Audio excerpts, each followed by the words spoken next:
Good morning everyone, कैसे हैं आप सब। उम्मीद करती हूँ आप लोग अच्छे होंगे। जैसा कि आप लोग देख पा रहे हैं, आज हम पढ़ेंगे क्लास 7th का हिंदी का सिलेबस। ये आपका 24-25 का है। ठीक है, तो चलिए इसे पढ़ना शुरू करते हैं।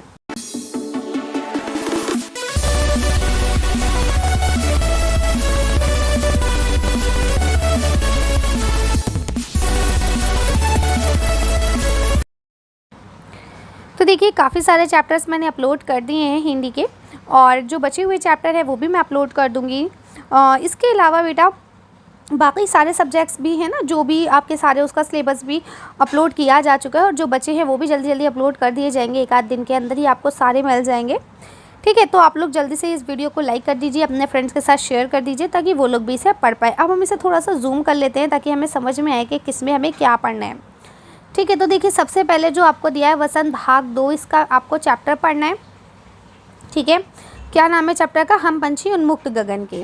ठीक, इसके अलावा देखिए यहाँ लिखा हुआ है कि भाई कवि जो है इसके माध्यम से क्या क्या आपको बताना चाहता है ना, कि जब हम जो पक्षी हैं उन्हें किडनैप कह रही हूँ, सॉरी, जब हम उन्हें कैद करके रख लेते हैं, ठीक है, तो उनके ऊपर क्या गुजरती है। राइट, तो ये चीज़ें हैं। इसके अलावा यहाँ अगर आप देखेंगे तो यहाँ पे कुछ आपको बताया गया है कि आपको क्या क्या पढ़ना है, ग्रामर वगैरह का और पिछली क्लासेस का।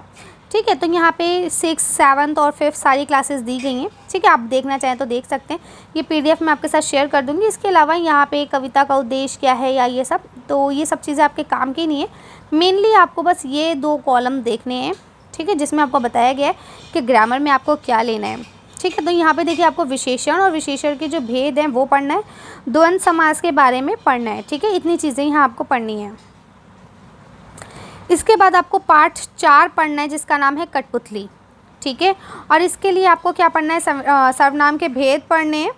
ठीक है, मेन चीज़ यही आपको पढ़नी है, सर्वनाम के भेद। ठीक है, और जो भाषा में प्रचलित शब्द हैं, कुछ चल रहे हैं कुछ नहीं चल रहे हैं, तो उन सब चीज़ों के बारे में भी पता लगाना है। ठीक है, इसके बाद आपको यहाँ पे पाठ 5 जो है मिठाई वाला, इसको पढ़ना है।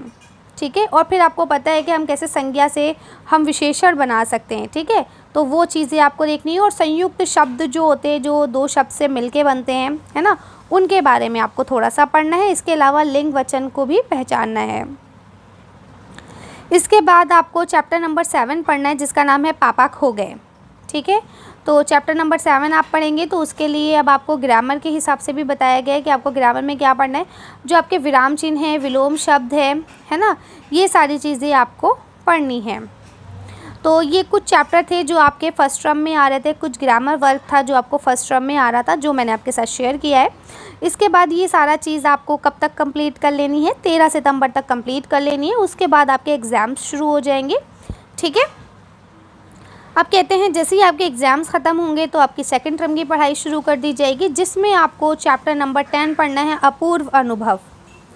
ठीक है, अब यहाँ जो कक्षा 5 या 6 की चीज़ें दी गई हैं, अगर आप पढ़ना चाहें तो पढ़ सकते हैं, अदरवाइज़ क्योंकि देखिए 5th और 6th में जो चीज़ें आती हैं वही 7th में आती हैं, और 5th, 6th, 7th मिला के चीज़ें जो है वो 8th में आती हैं, है ना। तो इसलिए अगर आप पढ़ना चाहें तो पढ़ सकते हैं। ठीक है, आगे चलते हैं। इसके बाद रहीम के दोहे आपको पढ़ना है। ठीक है, ये बहुत इंटरेस्टिंग है। ये चैप्टर अभी तक मैंने नहीं पढ़ा है, ये भी मैं इंशाल्लाह एक आध दिन में आप लोग को पढ़ा दूँगी। ठीक है, आगे चलते हैं। तत्सम तद्भव, ये सारी चीज़ें भी आप लोग देख लीजिएगा कि तत्सम किसे कहते हैं, तद्भव किसे कहते हैं, है ना। आगे आ जाइए। अब आपको पढ़ना है एक तिनका थोड़ी सी जो है हवा से उड़ जाता है। ठीक है, ये आपको पढ़ना है। इसके बाद खान पान की जो बदलती तस्वीर है, ये आपको पढ़ना है। इसके बाद नीलकंठ आपको पढ़ना है। ठीक है, और इसके बाद ये आपका सिलेबस कंप्लीट हो जाता है फाइनल टर्म का। ये 31 जनवरी तक आप लोग को पूरा कर लेना है, और जैसे ही आपका कंप्लीट हो जाएगा फिर आपके क्या है, फाइनल टर्म के एग्ज़ाम शुरू हो जाएंगे। लेकिन एक चीज़ हमेशा याद रखिएगा, अब सिलेबस के पैटर्न में चेंज हो गया है। उसमें ये कहा जाता है कि वार्षिक परीक्षा में पूरे जो चैप्टर है ना, यानी फर्स्ट टर्म और सेकेंड टर्म दोनों को मिला के पूछा जाएगा, किसमें? फाइनल टर्म में। तो आप अच्छे से प्रिपेयर रहिएगा। फर्स्ट टर्म में जो आप पढ़ रहे हैं वो बढ़िया से पढ़िएगा, ताकि वो आपको फाइनल टर्म तक याद रहे।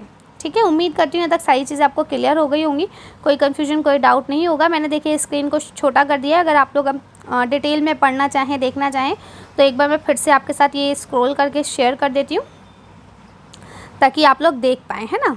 ये देखिए, ये मैंने स्क्रॉल कर दिया है। आप इसकी स्क्रीनशॉट ले लीजिए ताकि आपको पता रहे कि कहाँ पे क्या लिखा हुआ है। कभी आप कहेंगे भाई मैम ने तो हमें आधा ही सिलेबस दिखाया था, तो देखिए ये मैंने स्क्रॉल कर दिया। बाकी हमारा जो टेलीग्राम चैनल है ना, आप उस पर ज्वाइन कर सकते हैं, मैं वहाँ से आपको बता दूँगी कि आप कैसे ले सकते हैं। इसके अलावा मैंने एक वीडियो पहले भी बनाई है जिसमें इन सारे सिलेबस को मैंने डाउनलोड करना सिखाया। अगर आपने वो वीडियो नहीं देखी तो आप वो वीडियो भी देख सकते हैं। उसमें आपको बता दिया गया है कि भाई आप सिलेबस को कोई भी क्लास के हों, कोई भी सब्जेक्ट का, चाहे इंग्लिश मीडियम हो चाहे हिंदी मीडियम, किस तरह से आप उसे डाउनलोड कर सकते हैं। ये चीज़ वहाँ मैंने आपके साथ शेयर की थी। ठीक है, इसके अलावा आप लोग से एक रिक्वेस्ट ये है कि अगर आपको वीडियो पसंद आती है तो प्लीज़ उसे लाइक करा करें और कमेंट करके बताया करें कि आपको वीडियो पसंद आई है, या अगर उसमें कोई कमी लगती है, कोई डाउट होता है तो वो भी आप मेरे साथ शेयर कर सकते हैं। इससे हमें पता चलेगा कि भाई आप वीडियो देख रहे हैं और वो वीडियो आपके लिए हेल्पफुल है या नहीं। ठीक है, चलिए तो मिलते हैं नेक्स्ट वीडियो में। Thank you for watching.